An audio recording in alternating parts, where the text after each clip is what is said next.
जय श्री राम। शंखनाद में आपका स्वागत है। बंगाल में हो रही एसआईआर के बीच ममता बनर्जी को अपना तुष्टीकरण वाला वोट, मुसलमानों का वोट खिसकने का सबसे ज्यादा डर सता रहा है। ये सबसे बड़ी चिंता ममता बनर्जी की बनी हुई है कि वो इस वोट बैंक को बांध नहीं पा रही है और उनके सारे पैतरे, सारी कोशिशें विफल हो रही है। ना वो एसआईआर रुकवा पाई, ना स्टे लगवा पाई, ना अवधि बढ़ा पाई। चुनाव आयोग के पास उनके नेता गए तो वो भी विफल होकर आ गए। चुनाव आयोग ने आरोप खारिज कर दिए, केंद्र सरकार को रोक नहीं पा रही है। तो ऐसे में इनके इस वोट बैंक का उन पर से भरोसा उठता जा रहा है और ममता बनर्जी उन्हें रोकने के लिए नए नए तरीके अपना रही हैं। और ऐसे ही उन्होंने एक नया पैतरा अपनाया है, तबादले का पैतरा, अधिकारियों के तबादले का पैतरा अपनाया है। इस पर बात करेंगे, लेकिन ममता बनर्जी के पहले इस डर पर बात करते हैं कि आखिर वो कर क्यों रही हैं, ये सब इतनी बेचैन क्यों है, क्यों बार बार एसआईआर के खिलाफ बोल रही है। देखिए, पश्चिम बंगाल में उनको डर ये है कि अभी तक जो मुसलमानों का पूरा वोट पड़ता था वो बट सकता है, क्योंकि अब भरोसा कम हो रहा है। वो जा सकता है कांग्रेस के पास, जा सकता है लेफ्ट के पास अभी, क्योंकि ये दोनों पार्टियां भी एक्टिव होंगी, हालांकि उतना नहीं पर कुछ तो एक्टिव होंगी ही। बीजेपी को मुस्लिम वोट मिलेगा नहीं, हिंदुओं और दूसरे वर्गों का वोट मिलेगा बीजेपी को, उसमें से भी कुछ वोट बच जाएगा। तो ममता बनर्जी को लगता है कि अगर पूरी तरह मुसलमानों का वोट, ये घुसपैठियों का वोट और उनके अपने जो इनका अपना वोट आधार रहा है वो मिल जाएगा तो इस बार का चुनाव थोड़ा आसान हो सकता है।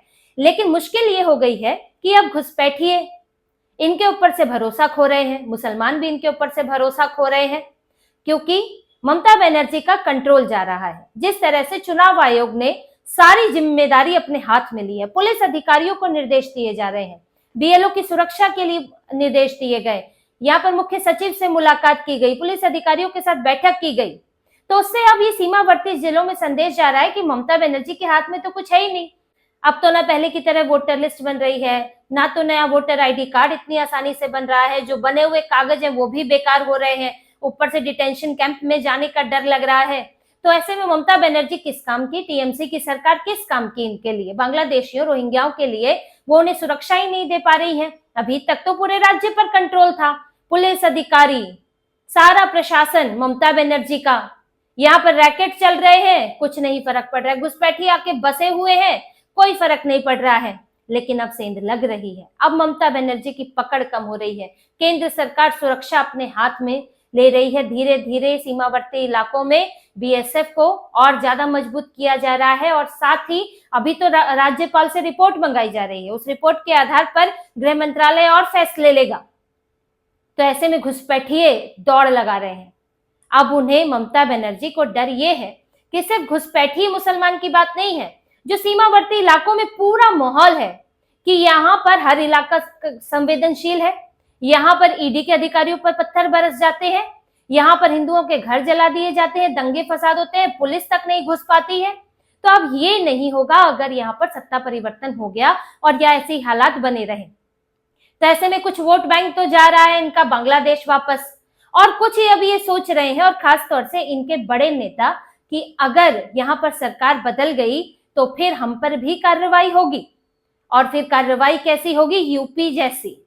फिर माफियाओं की प्रॉपर्टी जब्त की जाएगी, बुलडोजर चलेगा और कुकर्म आपके सबके सामने आ जाएंगे। इसीलिए अब ममता बनर्जी का पाला छोड़कर पाला बदलने की भी सोच रहे हैं और अपने जो माफिया वाले काम है कि कुछ कम किए जाए, कहीं शरण ली जाए, इस सब पर अब विचार चल रहा है। ममता बनर्जी ऐसे ही नहीं डरी हुई है, इनके बड़े नेता तक खौफ में है कि जब ममता बनर्जी के हाल है तो हमारा क्या होगा।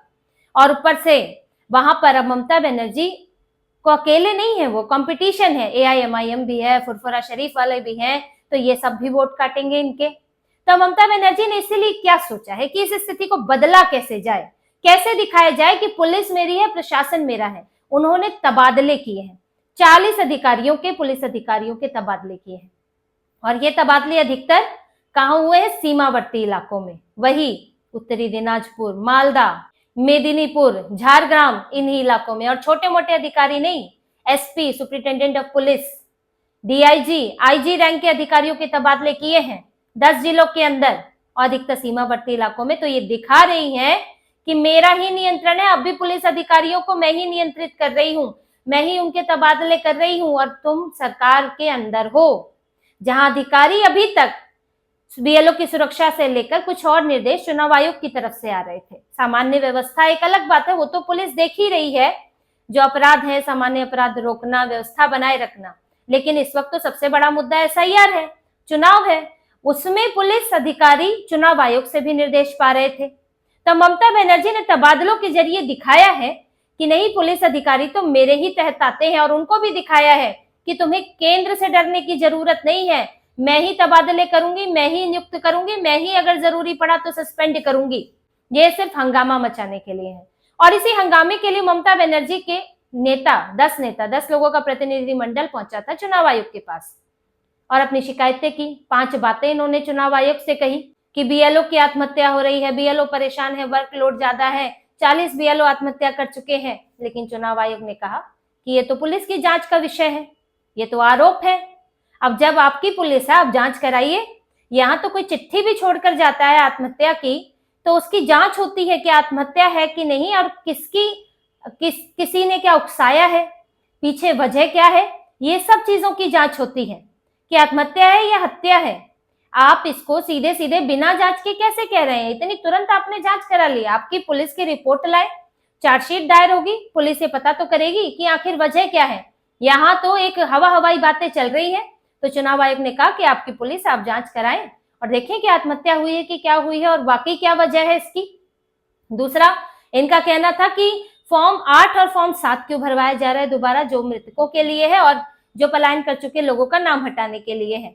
ये जब ये फॉर्म पहले से है तो फिर एसआईआर क्यों कराई जा रही है? तब चुनाव आयोग ये बात कोर्ट में भी बता चुका है कि एसआईआर क्यों जरूरी है। कितने लोग जो है फॉर्म 7 और 8 भरवाकर मृतकों के नाम हटवा रहे हैं।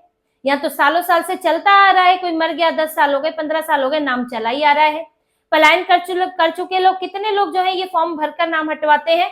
लोगों के 2-2 एपिक नंबर इसलिए है, किसी का एक राज्य में, कोई एक राज्य में, कोई दूसरे राज्य में है। यहाँ तो बड़े बड़े नेताओं के निकले हैं 2-2 एपिक नंबर। तो यहाँ लोग ये फॉर्म भरकर इतनी जहमत उठाते ही नहीं कि हम नया अपना जो पुराना नाम है कटवा लें, और अगर कई बार अपील करते भी हैं तो उसमें बहुत समय लग जाता है। तो लोगों के 2-2 वोटर आईडी चले आ रहे हैं। लेकिन एसआईआर में एक साथ सफाया होगा, मृतकों का, रिपीटेड वोटर्स का, पलायन कर चुके लोगों का, ये सब एक साथ हट जाएंगे। इसीलिए प्रक्रिया जरूरी है। ये बात कोर्ट में बताई जा चुकी है, ये बात पहले भी बोल चुकी है, तो अब आप ये दोबारा बोलकर क्या कर रहे हैं? ममता बनर्जी को एक तकलीफ और है कि जो प्राइवेट, जो संविदा आधारित डाटा एंट्री ऑपरेटर है, उनका इस्तेमाल करने की मनाही क्यों है? यानी कि जो कॉन्ट्रैक्ट पर है, जो सरकारी कर्मचारी नहीं है, उनका भी इसमें इस्तेमाल किया जाए, क्योंकि बीएलओ कम पड़ रहे हैं या उनको सहायक की जरूरत है, काम ज्यादा है, इसलिए उनका भी इस्तेमाल किया जाए। जबकि चुनाव आयोग ने साफ मना कर दिया था कि कॉन्ट्रैक्ट वाले इस्तेमाल नहीं होंगे। और ये बात ये आप कह रहे हैं, जबकि जितने बूथ हैं लगभग उतने बीएलओ नियुक्त कर चुके हैं और आधे से ज्यादा काम हो चुका है। अगर कमी थी तो पहले ही बताते, कमी तो ऐसी कोई लगी नहीं, बीएलओ तो मिल गए, और बल्कि रिजर्व में भी बीएलओ रखे गए हैं। अगर कोई बीमार होते हैं, प्रक्रिया से पीछे हटते हैं, तो उनकी जगह किसी और को नियुक्त किया जाए। तो यहाँ पर डाटा एंट्री ऑपरेटर की जरूरत क्या है? आपको इसकी जरूरत बताती हूँ कि इनको है क्या। अभी जिस घटना की बात हम करते रहते हैं, पहले भी मैं आपको बता चुकी हूँ कि कुछ समय पहले 3 अधिकारी और एक डाटा एंट्री ऑपरेटर पकड़े गए थे, जो 127 नाम चढ़ा रहे थे वोटर लिस्ट में। कहाँ? उत्तर 24 परगना और दिनाजपुर के इलाके में फर्जी नाम थे, उनके ऊपर कार्रवाई हुई है। और चुनाव आयोग के कहने पर बहुत मुश्किल से ममता बनर्जी ने कार्रवाई की। अब डाटा एंट्री ऑपरेटर सरकारी कर्मचारी नहीं होता है। अगर आप उसको बीएलओ बनाएंगे, उसको इस काम में लगाएंगे कि डाटा चढ़ाना है, फॉर्म लेने हैं, फॉर्म के डॉक्यूमेंट चेक करने हैं, तो उसकी क्या जिम्मेदारी है? वो कॉन्ट्रैक्ट पर है, उसको ना नौकरी का खतरा, उसको ना कार्रवाई का खतरा, आज है कल नहीं है। ना तो उसको ये भी नहीं साबित करना है डाटा एंट्री ऑपरेटर रहते हो कि वो बंगाल का ही है, वो कहीं से बाहर से आया है, डाटा एंट्री ऑपरेटर की नौकरी लगी हुई है संविदा पर, और कल को कुछ गड़बड़ करके भाग गया, उसको कितना डर होगा? क्या पता ममता बनर्जी का ही कार्यकर्ता हो, डाटा एंट्री ऑपरेटर बन जाए, सरकार से संरक्षण हासिल रहे, पुलिस कुछ करेगी नहीं, कल को ममता बनर्जी अगर लौट आई तो वो तो धांधली कर सकता है। लेकिन एक सरकारी कर्मचारी, टीचर है, पंचायत में काम करने वाला है, पटवारी है, इनको डर लगता है, क्योंकि इनकी तो सरकारी नौकरी पे आंच आ जाएगी, सस्पेंशन। सरकारी अधिकारी रहते हुए अगर आप भ्रष्टाचार करते हैं, गलत काम करते हैं, उसकी अलग धाराएं हैं। वो सामान्य व्यक्ति पे नहीं लगेंगी, कॉन्ट्रैक्ट वाले पे। सरकारी कर्मचारी के लिए ज्यादा नियम है, तो उनको डर लगता है और वो गलत काम करने से बचते हैं। तो इसीलिए इनको जरूरत है डाटा एंट्री ऑपरेटर, क्यों नहीं आप लगाने दे रहे हैं। इसकी भी इन्होंने शिकायत की। फिर इनका कहना था डुप्लीकेट फॉर्म जो है वो कैसे हटाए जाएंगे, उसके लिए सॉफ्टवेयर नहीं है। चुनाव आयोग एआई का इस्तेमाल कर रहा है, सॉफ्टवेयर पर भी काम चल रहा है और उसका इस्तेमाल किया जाएगा। और ये बिहार के दौरान भी ये चीजें देखी गई और इस्तेमाल हुआ। एआई की बात है कि एआई का इस्तेमाल करके भी जो डुप्लीकेसी भी देखी जा रही है, साथ ही कुछ लोग एक ही व्यक्ति का इस्तेमाल कर रहे हैं, अपना पिता बना रहे हैं एक ही व्यक्ति को, जिसका नाम 2002 की लिस्ट में है, और जिनका नाम नहीं है वो अपने पिता के तौर पर 2002 की लिस्ट वाले व्यक्ति का नाम इस्तेमाल कर रहे हैं। एक व्यक्ति 10-20 लोगों का पिता बन जा रहा है, उसको भी नहीं पता है कि उसको बनाया जा रहा है। तो ये सब गलतियां पकड़ेगा एआई। लेकिन ममता बनर्जी की जो है, इनकी पार्टी एआई का भी विरोध कर रही है। एक शिकायत इनकी बचकानी सी कि ये एसआईआर, अगर आप अभी एसआईआर कर रहे हैं तो मतलब पुरानी लिस्ट गलत थी, तब उससे वोट कैसे पड़े। ये बड़ी अजीब बात है इनकी। अब एक हम डेटा लिख रहे हैं 2011 की जनगणना के मुताबिक, अगर जनसंख्या का, अब तो वो जनसंख्या है नहीं, अब तो बढ़ चुकी है, लेकिन फिर भी क्योंकि वो आधिकारिक है उसका इस्तेमाल कर रहे हैं, तो क्या फिर वो गलत माना जाएगा। ये ममता बनर्जी किस डेटा के आधार पर बंगाल के लिए योजनाएं बना रही है कि ताजा ताजा हर बार सर्वे कराती है। ये तो सुधार की प्रक्रिया है कि पिछली बार ये देखा गया कि ये लंबे समय से नहीं हुई है तो गड़बड़ियां हो सकती है, इसलिए सुधार कराया गया है। ऐसे तो हर बार जब भी सुधार करने बैठेंगे तो यही कहोगे जी पिछली वाली से क्यों कराया था चुनाव, तो फिर हर साल एसआईआर कराएंगे तब भी आपको तकलीफ होगी। तो देखिए इनकी सारी कोशिशें विफल हो रही हैं। तो ममता बनर्जी का ये तबादले का पैंतरा आया है, लेकिन ये भी कोई सफल होने वाला नहीं है, क्योंकि अभी तो मॉडल कोड ऑफ कंडक्ट लगेगा, जब चुनाव आएगा तब भी कुछ तबादले होंगे।